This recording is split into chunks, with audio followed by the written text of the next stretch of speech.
Bonsoir, bonsoir, bonjour, c'est Congo News 24. Bande Konanga, comme toujours avant de commencer notre émission, nous disons merci à Dieu, nous disons merci à nos chers abonnés et téléspectateurs qui nous suivent partout dans le monde et en RDC. Bande Konanga, soyez les bienvenus. À la une, réunion Bande Kosasu, Museveni, Fachi et Forêt, Oya Togo Bande Kona Oyo, Balobi sur coup d'état où ils ont salamé en Afrique. Et puis Fachi et Museveni sont laissés sur ADF. Alors bande kotoko pesa bino ba détail l'émission. Et encore bande konangai. Article 1. La chute de François Beya alimente toutes les spéculations.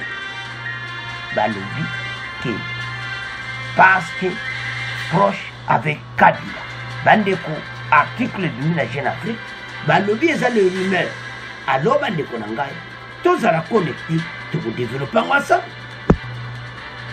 Deuxième point, Bandeko Nangai, et Yindi Bandeko, na plateau ya Minembu, la bitumba Bandeko Nangai, Yakosakanati, entre FARDC et les Tutsi Rwandais, Twakunei. Oboyebi bakani kape azala groupe wana alo bandeko bazamena bazwi balie Burundi bazobunza sikoyo FARDC bandeko toko développer ensemble parce que l'heure est grave. Alors bandeko nanga émission na biso bandi et comme temps auto sola masolo ya biso nyonso tozala connecté sozo sola moninga yebisa ye tango ekoki to solo la masolo na biso pour tout développer yango ensemble.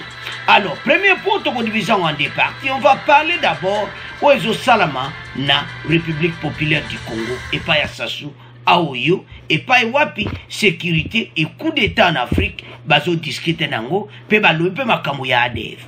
Et puis après toko solo là sur la chute de François Beya, Oyo article, Oyebimi, la chute de François Beya alimente toutes les spéculations. Alors, voilà tout débattre na deuxième partie. Alors, réunion Sassou Museveni Fachi Fore à Oyo sur coup d'état en Afrique. Bandeko, et comme maintenant, makamoko kusaka nangote en Afrique.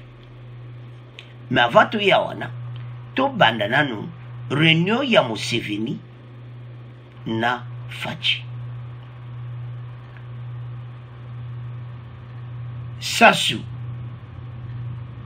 président togolais, Fachi, Museveni, qualifie l'opération IPDF FARDC contre les ADF de salvatrice et se félicite des résultats obtenus. Ndeo moun ba vandi wana bango 4. En tout cas, basoli po alu penza. Opération simbi. Donc Fachi na Museveni baki à côté pe bango mibale pona kwao. Koyo kwa nene ba ko avancer masolo.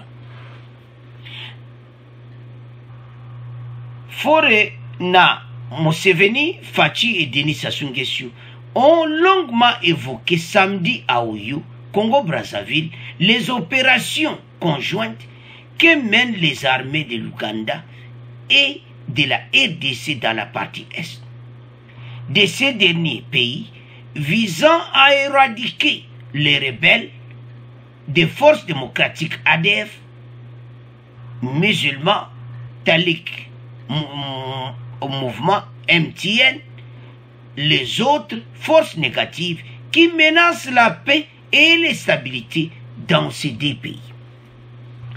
Alors, Masolo Babandaki d'abord Bangotou 4. Tant bazo solo là, balobi était vraiment réussite ezali na makambo wana ndengi elikaki. Et vraiment c'est vrai. Parce que ADF opération vraiment donc bazo sala pena opération kitoko. Ozomona. Alors, wana ezalaki ndenge bangotu 4 basolo laki. Parce que biso mo ba congolais makamba boye tozo mona kaka oleke to lo ba chaque fois bendele koyate mais biso te bandeko ta eza ya oyo balobaka mobulu soko omoni ke bango tu 4 bavandi autour ya mesa kosolola makambo oyo, c'est-à-dire eza vraiment important. Ils se sont réjouis des succès déjà remportés par les forces armées congolaises et ougandaises, se félicitant une fois de plus de l'initiative salvatrice prise par leurs homologues de l'Ouganda et de la RDC.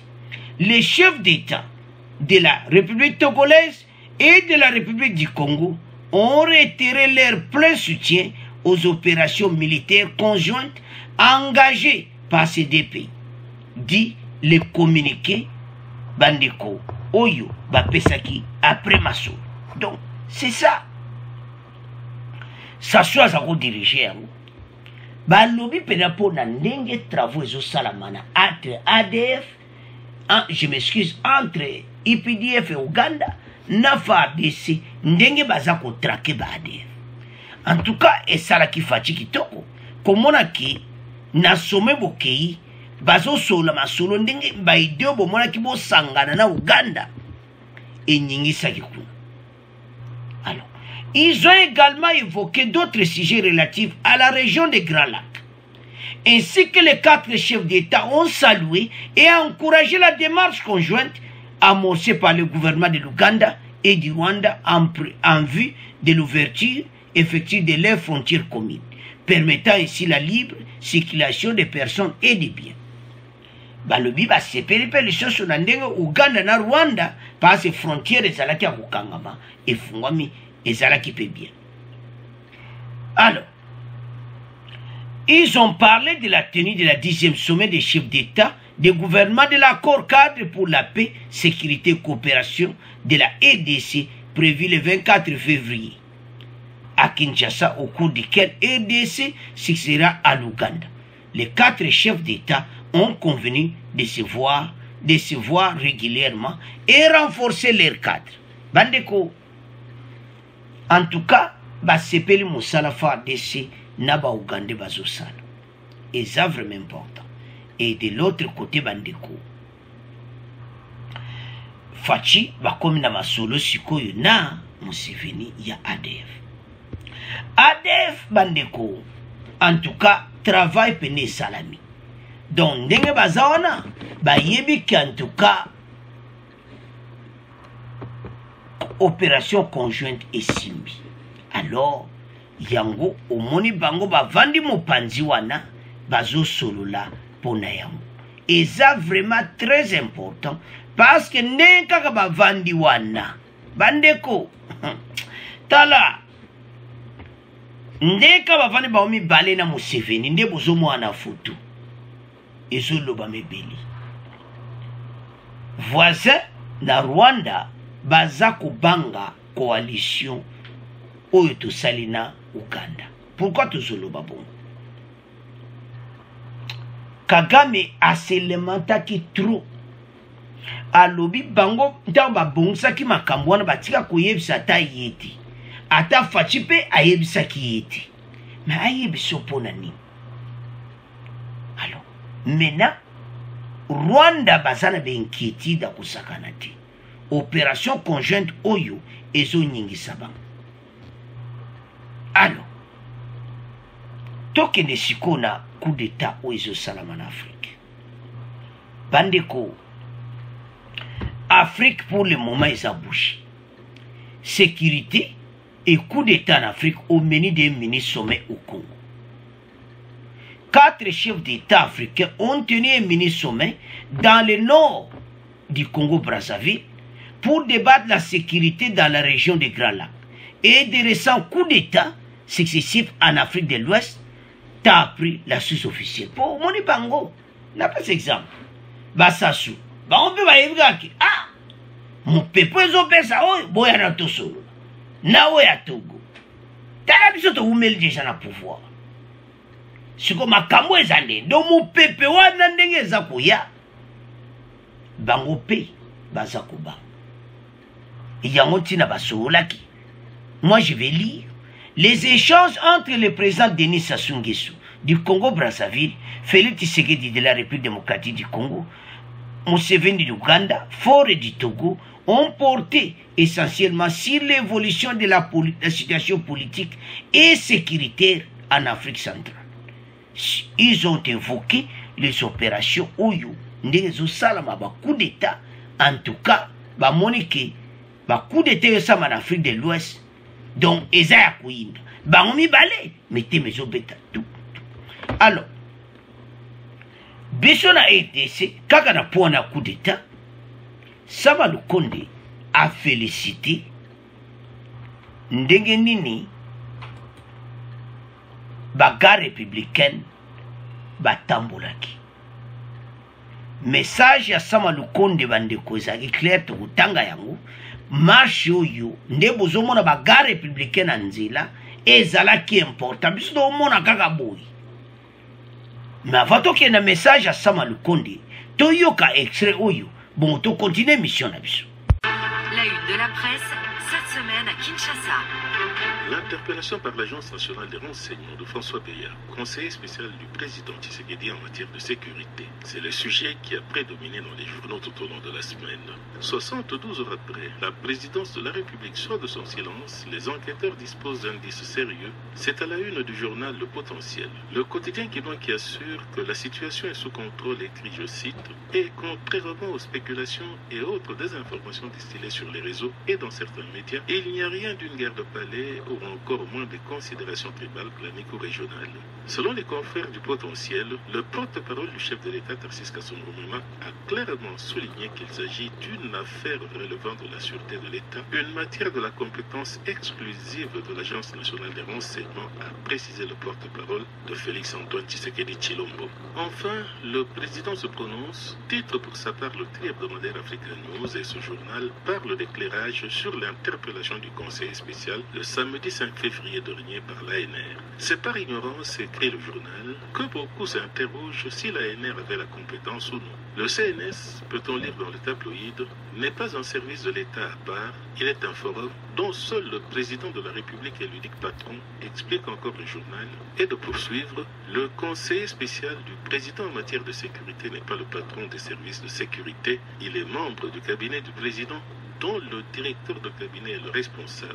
Par contre, l'ANR est un service officiel de renseignement avec des structures à tous les niveaux, rapporte le journal Africa News. De son côté, le quotidien Forum des As, faisant référence à une lettre du directeur de cabinet, confirme la désignation de l'intérimaire au poste de conseiller spécial du chef de l'État en matière de sécurité. Jean-Claude Boukassa, la cinquantaine, est un professionnel de l'informatique, télématique et réseau qui a obtenu ses diplômes au Canada. Aussi, un chevronné de la sécurité nationale et extérieure, repéré depuis longtemps par le chef de l'État qu'il a toujours utilisé.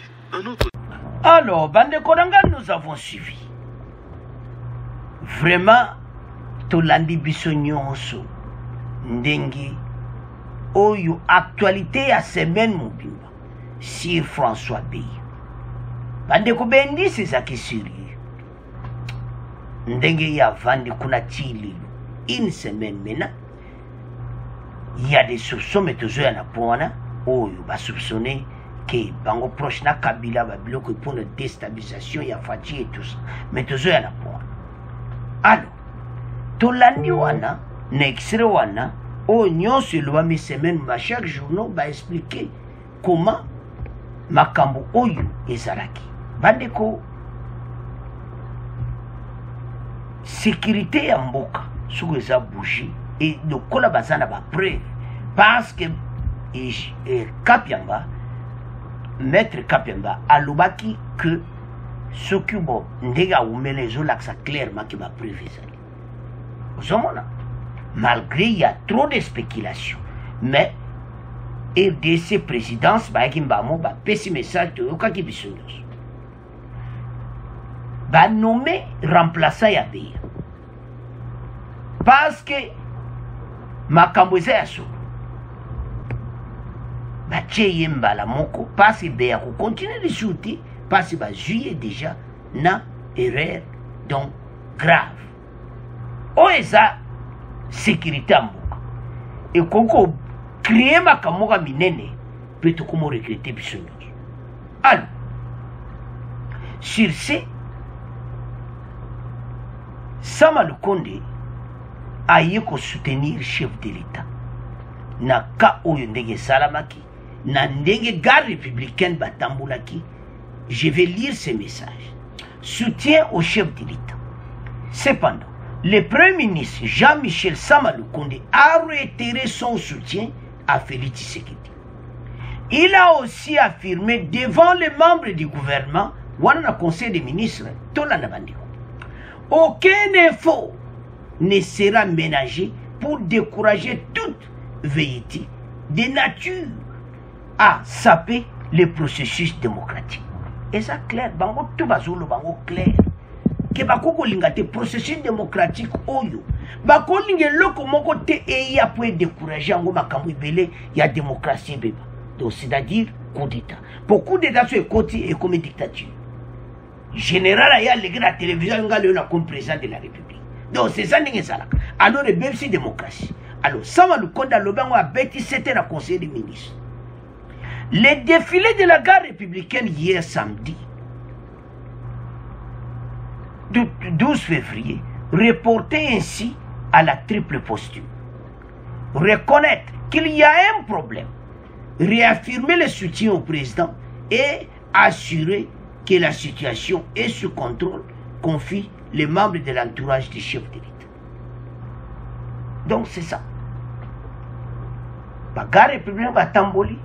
Balaksa ba Congolais soutient pas Mokonza Mboka était Mboka tout ça na contrôle la Mboka et le comment échappé na Mboka pour la arrestation ya François B. Et on tout la ligne on a parlé il y a remplaçant na yi Fachi déjà ébaké Kala Azape Moutaye Depes Jean-Claude Boukassa Aye Moussala il était au Canada. Ayebi makambo extérieur azo travailler na yango alors ezaki important bandeko makambo François Beya ba spéculation ebimi ebele ya kosakana te mais arrestation déjà une semaine yango yo ezolakisa que il y a des preuves. Pourquoi tout il y a des preuves? Bande boyebi peperdi. Boyebi batouana nyonso. Bavandi nye FCC. Mbele lero yu makelele. Bokangia yebe le côté, bazoko appuyer parce qu'il y a des preuves. Il y a un bango tout bavandi nye. Osomona. Mais eloko za passe za que spéculation pe liki a mingi. On a parlé de Kabila aussi.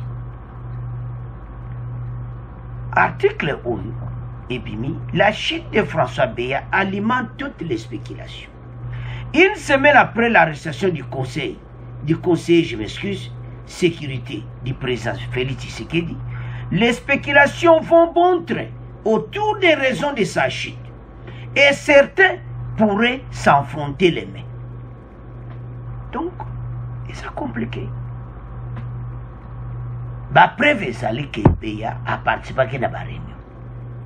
Et maintenant, bah, le proche de Kabila P, le Yangoupe, bah, ce moment que Kabila a sa katia Massou.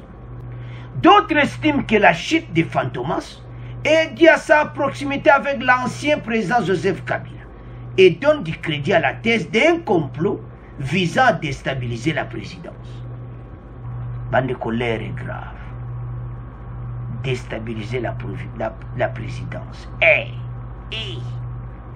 Bandeko, wana article oyepimi na c'était hier. Alors, on parle encore. Ah voilà, surtout batouande bazo pesanga kanda ou bazo yana ba fake news. Que au déstabilisation tout balinga ba reporter des élections et tout ça. Tout à la makamoto koloba, il y a des preuves. Ce qu'on dit banguna Congo bavandi nye bazolo bati, c'est des situations sérieuses. Hein? Makambo eza clair. Bandeko tout élément. Pays oyo eza pays na biso. makambo oyo euti koleka ke Fantomas François Beya kombo bapesa et tout ça. Donc bamoni pena qu'il y a un complot, bamoni que Kabila proche ya Beya et tout ça, bamususu basi babimi libanda mboka et tout ça. Ba prévision monani clairement que ye ayemaka baka république batamboli na mbula. Ozomona bango pe lisusu ba chef de l'état bango 4 bango ande bavandi masolo ezaki au nord ya république po na oyo kuna basolaki masolo wana ezalaki mpona série ya ba coup d'état en Afrique au menu des mini sommet au Congo oyo Faci yemo azalaki alo basololi Faci ayebisi onga pe kote nanga calme ça gare républicaine bazo sala musala bazo tambola bandeko Faci a initiative asika gare républicaine baza bato babatelaka bokonzi ya mboka et puis babatela ba institution mais Faci amoni moyen te faut kotinda bango mpe na est pour le moment baza na est mission spéciale contre Kodeko donde baza na Ituri baga républicaine plein pona kobunda na Kodeko makambo to obunda nango soki lelo bakoti Kabila likambo esalami ya déplacé à Afrique du Sud alors soko mo ba spéculation biba le il n'y a pas de fumée sans feu mosusu ezala nango lokuta mosusu ezala nango vérité Jeune Afrique a le but clair que ce sont des rumeurs dû à la proximité avec l'ancien président Joseph Kabila et donne du crédit à la thèse d'un complot visant à déstabiliser la présidence. C'est ça. Tout ça la démocratie. Moutona moutazan opinion naï. Mais, rumeur, mon supérieur mon père comme à Kanamo, ils en ont payé. Mais l'autre ne le pas Congolais, ça bouille. Moi, je suis au sommet de l'État. Et je suis ngana yo, ndeto za na émission. Biso nyonso na bo bazolanda. Tous à l'ensemble. Tous soutenir mboka na biso. Mutu oyo nyonso ayaka na ETC. Banda na Lumumba, tokotanga bakombote. Oyo ayaka na idée ya kobongisa mboka. Balinga kaidi. Biso moka ba Congolais batuto bambe baba. Ya to so esabandi. Oui, et belé to ba condamner Faci. Faci faut beta loboko na mesa. Faci akoza la boité, akoza lokola pasteur. Il faut tellement. Oui, et belé bo pesi ba message wa. Faci ayoka ba message. Et l'autre ne éclaircit pas ba Congolais. Faci wa union sacrée. Azali susu Faci wa na te ya FCC cash. Pourquoi nous disons ça? FCC cash wa na Faci mususu. Nous sommes en coalition. Avant de ça, il faut que nous na Kabila. Parce que tous autres travaillent dans coalition. Il faut donc comprendre très bien parce que les Congolais tous comprendre. Ah, Faci Zalgaza, il faut que na Kabila. Oh, mais pas dans la coalition. Il n'a pas le choix à cause de la tête qui non, et ça bon ce boyokani, ça ne boyokani. Parce que Basien Kiango, Némi Moulania, Jean-Marc Kaboun, FCC Cash, Basien Tire Betamaki. Tu travailles pour mon compte, ba ministre, tu reposes ensemble et tout ça. Tout le monde a qui bisognos. Il y avait un chaos technique là, les baponi pas tout. Bango elle basa majorité, basuba. Et maintenant, tu comme une Faci, il y a union sacrée. Mais les gens continuent à rêver, il y a Faci à FCC Cash. Je ne vous comprends pas, Bandekonangai. Oh, ça Faci Moussoussou. À le plein pouvoir, il y a union sacrée. Mais il est l'autozota là-bas, tu te comprends. Alors, Faci a le plein pouvoir. Peu beaucoup de monde a Kambobe. Et belés au change. Bon, mon Bandekona, oh ya. DG, il y a STP na PCA. mbalamona makala mbongo nani bayibite tentative de détournement mbalamona makala justice congolaise et comme tant peut le balikambouana parce que je y a mingi pas président de la République justice sikoyo ba député faut ba interpeller ministre de la justice ba tuna yi wana so député moi zona démission pour bien c'est bon tuna yi pourquoi ba liberté provisoire pourquoi mo so abimi bobo nandimite ça malisusu bande ko do yebsabna so nandimite nandenge okokanga mapasi mikolo ekozala en cascade bokoyoka avant 2023 pavillon 11 ekotonda mais c'est important ba interpeller ministre de justice batuna ye parce qu'il y a ça la rolo allez bandeko to comment résumer point oyoboui ba congolais notre pays au sommet de l'état tozana mwana mboka tobosana te makambo tu tozala koloba na 2018 2017 Kabila na gouverné balongwa moto nyonso bakotia za vrai congolais tokosupporte nzambe alalaka te des pères et des mères au sommet de l'état les mêmes batu kaka yango biso tokotika te biso na Congo News 24 tokotelemela bato nyonso bali kozala naïf bazoloba vérité te bolingo makambo bien oyo faci azosala te tokotelemela bino biso tokolobela bino e pourquoi olobi yango te donc média ezali fo toloba kaka mabe non wana toza na erreur bacongolais totala miso nsima epa towuti mpe totala epa wapi tozokende mwana mboka aza na susi obongisa RDC tosupporte c'est à ce point tokomotika premier point tokomokele na deuxième point alors bandeko na nga tokomi na deuxième point na biso combat entre les Tutsi rwandais Twagwaneo et Ali et FARDC bandeko boyoka oyo esalami lisusu bato toyamba na mboka na biso tomema ngambo bato oyo batia na FARDC bayebi bien kazane rwandais tomema ngambo le colonel bakota samba chaque jour on attaque les FARDC toperdaki un colonel na bitumba oyo elekaki semaine okuna alors FARDC bajeli bango pene oyo kaka moto bapelisi bango moto mais ce qui est grave avant même tokende na mozindo les rwandais bakomi alliés na ba burundais kuna na Sud Kivu au plateau de Minembwe. Donc, ezo salama combat entre combat pena osakanati. Mais FARDC pena beti bango biloko. Parce que si ba yebi ba makam na bango tout ba kop na bango. Avançons. Les FARDC ont repris vendredi 11 février le contrôle de la zone de Karunga dans le groupement de Bujombo après des jours de violents combats qui les ont opposés aux combattants du groupe Twanganeo, Wanezai Yamakanika et alliés dans les hauts plateaux du territoire d'Uvira, Sud Kivu. Tokotie la bien extrait pour yoka ba détail. Ezamawa tambo yokango.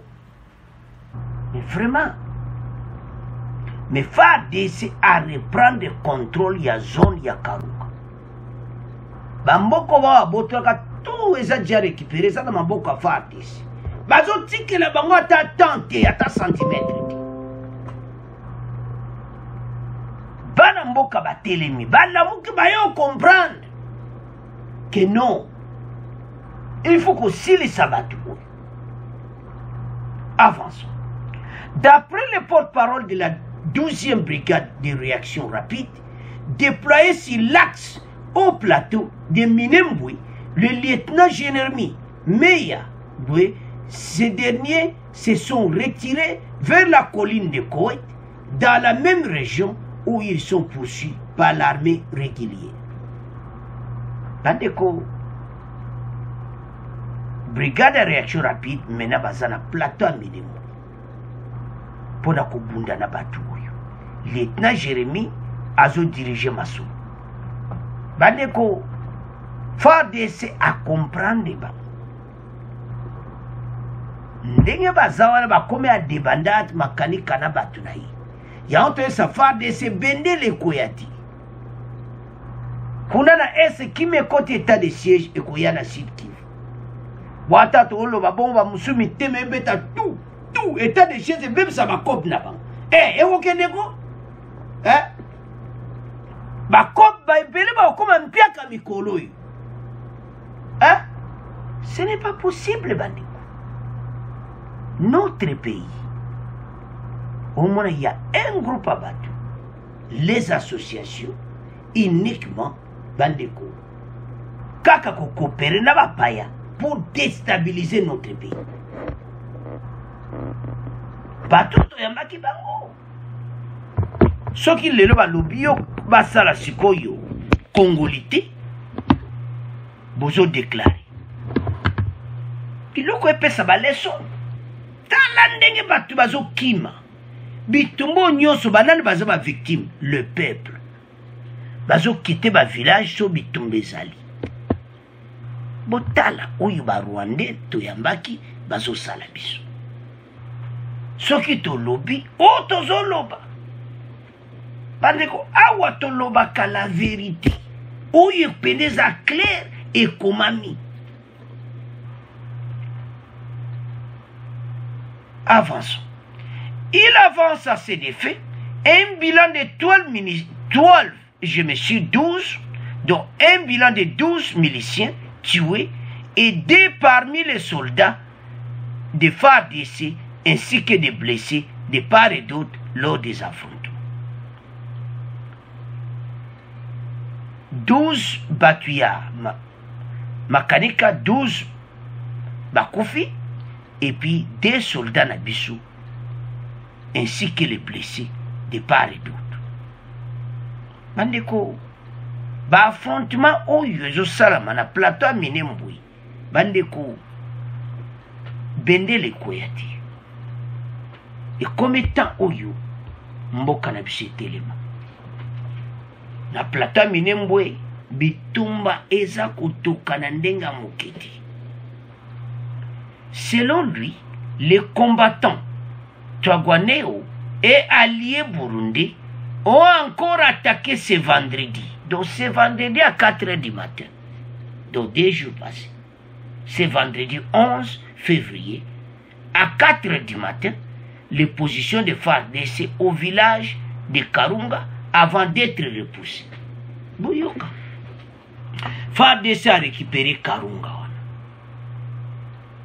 Et maintenant, va repousser Bango, les sous. Parce que la situation est grave. Ndenge to lobawa, ba innocent peuple, bazako pakatambango.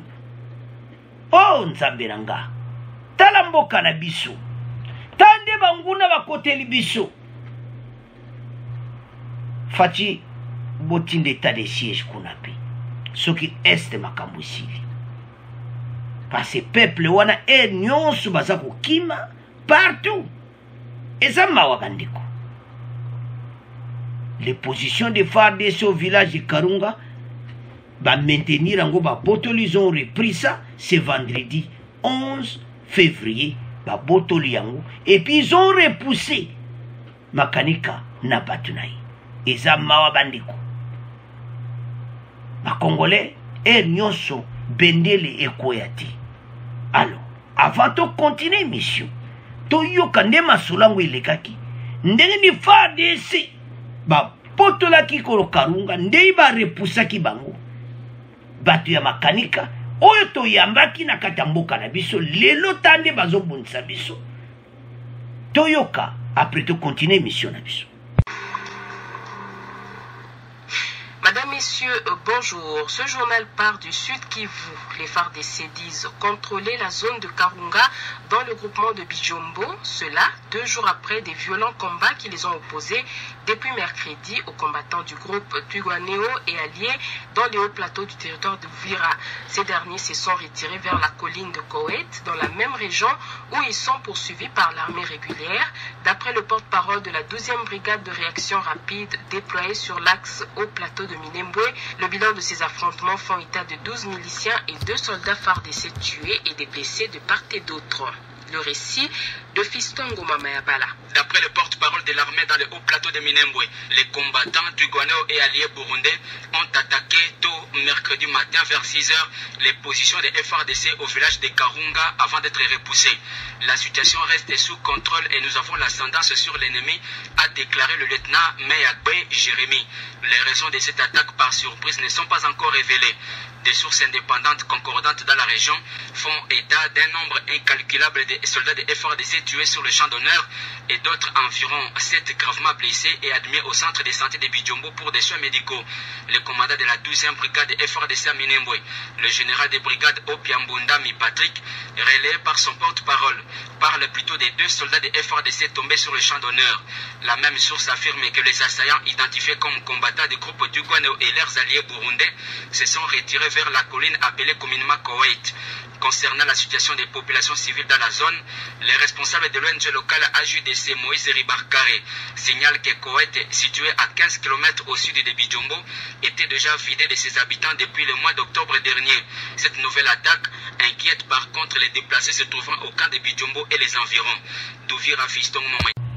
Alors, bandeko nangato la division soana. Et ça chauffe bandeko. Les FARDC ont repris vendredi le contrôle de Karunga. Bandeko Bitumba Oyo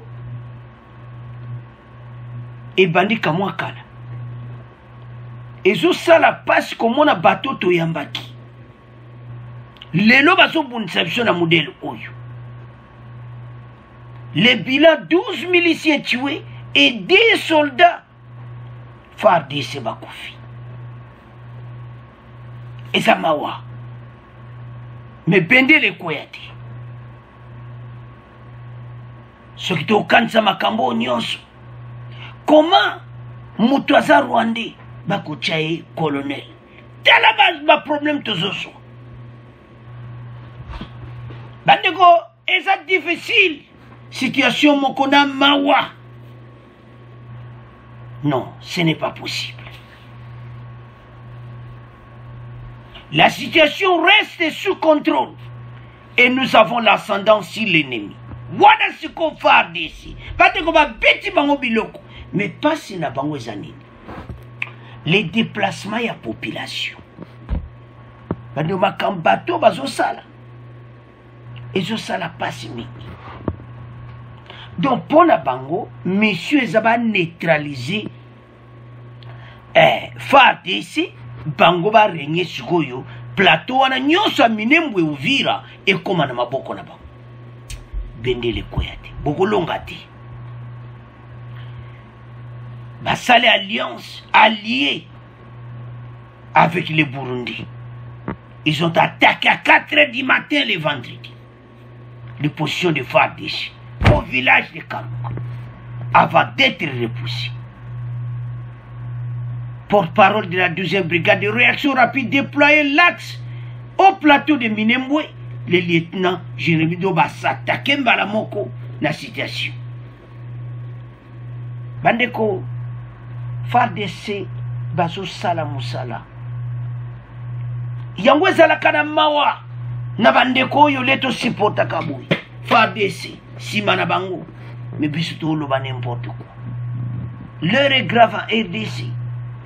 Bateau bazana mission pona bango eza ko écarter FARDC bango ba gagner plateau wana nyonso ya Minembwe et tout ça et maintenant ba vendre comme lokola makamba balkanisation. Donc c'est ça.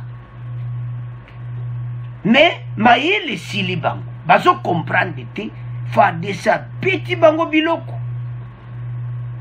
Des sources indépendantes dans la région font état d'un nombre imprécis des soldats de FARDC tués sur les champs d'honneur et d'autres environ 7 graves blessés et admis au centre de santé de Bijombo pour des soins médicaux. Donc, je m'excuse de l'obaki 2 de balobike bazamwa mingi ya FARDC tokutikati bendi le koyaki et l'autre osenga na gouvernement. Il faut situation oyo tokoma na point ici là. Bitumba oyo umeli mingi tokokende na makambo oyo ti wapi. Et combien de temps tout s'attaquer na batu oyo. Basali poto ya mingi. Alors, ba Congolais tout téléma. Notre beau pays est kozalati tout vivre ba makambo ya boui. Situation oyo il faut comme sous contrôle. To contrôler mboka na biso. Ezamawa. Mais l'autre ntoloba. Maintenant, ceux qui ba le makambo ke bato baza ba paya. Bango bazosilika. Donc muta comme ko wanga na ke baloba ya za Rwanda. To lanaka ba deba moko we salamaka na Minembwe. Bande nyonso wana ya Sud Kivu o baza ba Congolais balobi ke voilà. To senga bango ke oli ba benga ba Nyamulengi qu'on les appelle des Tutsi Rwandais. Bango alobi non. Bango baza ba Mulengi. Ils ont donné ce nom à un prétexte. Battu kokoute bango cher. Et belé. Tant makambo tu aussi la bako kende na CPI bande konangai. Ata bango balobi ndeni bako kende na CPI. Parce que ce n'est pas makambo yo. Soto otala nde makambo e bandaki. Nande to komi lelo. Et puis ba attaque na moza na 4h du matin. Total a bien à 4 armées na biso. Et s'il n'y a pas des infiltrés, on va payer sa banque opposition. Mais, situation est sous contrôle. Mais tu perds des soldats. Donc, comme on a un colonel, à lever qu'il y a un Congolais, soi-disant Congolais, mais, aïe, Koboma, ba Congolais. C'est difficile, hein? Surtout tala makambo yu esala kapasi mingi. Comment na comment que batoto yambaki lelo yo baso sala biso makambo. Et yango to esa ba Congolais été tout élément. Parce que situation oyo bandeko il faut comment que vraiment que va contrôler partout en nyonso ndenge bozomona to tie na carte to benga na bango opi bakanga ye makanika ay place ya ça et puis bibundeli wana azobunisa biso ba arme lera kota kisamba kenaki na ba arme passa zaki colonel. Il prépare bien kuna bango avant même à Kende. Congolais Téléma. Lamouka. Le pays est menacé. Mais, tout ça n'a pas un maïl. Akamwe panikala. Toujours Kende nango. Toujours Kende nango. Mais, si tu as comme un point que vraiment que makambo yo to comme na suka nango ba tuti Rwanda to yambaki lelo bazo bonisa biso modèle oyo l'air moko pesa kapasi mais fa de ça jiba maye ba repousser bonde to landi na extrait wana ba bengani bango musika faut to contrôler ce ko pays na biso. Tokotika mungu na tante arinya kabui. parce que bayebi place ya azali. Pourquoi pas les attaquer? Mais tu as point d'interrogation. Et je moi le quoi tous en ba arme nyonso ti. Mais bande konanga un jour makambo ekosila. Parce Fachi azana décision que vraiment sila. Ndinga menacé yango. Aza vraiment na décision que makambo yo sila. Peto komona yango ekosila. Peuple oyo akokoma réellement libre. Parce que trop c'est trop. Au monde vraiment que tous a attaqué na côté wana kapo ba gagner côté wana Minembwe et tout ça. Mais to koma na suka makambo. Mais l'autre ça va congolais tout ça la ka divisé. Tout ça na makambo mboka za attaqué, il fallait tout ça la bomoko. Tant to za bomoko to soutenir mboka oyo pe makambo kekito. Mais jour ezali makanika akozalozare pe akufuta basoro nyonso o bazosala bakongole. Alors bande konanga c'est à ce point to comment clôturer mission na biso. Bo abonner massivement, bo continuer à partager. Merci na ba commentaire na bino. Au revoir, à la prochaine.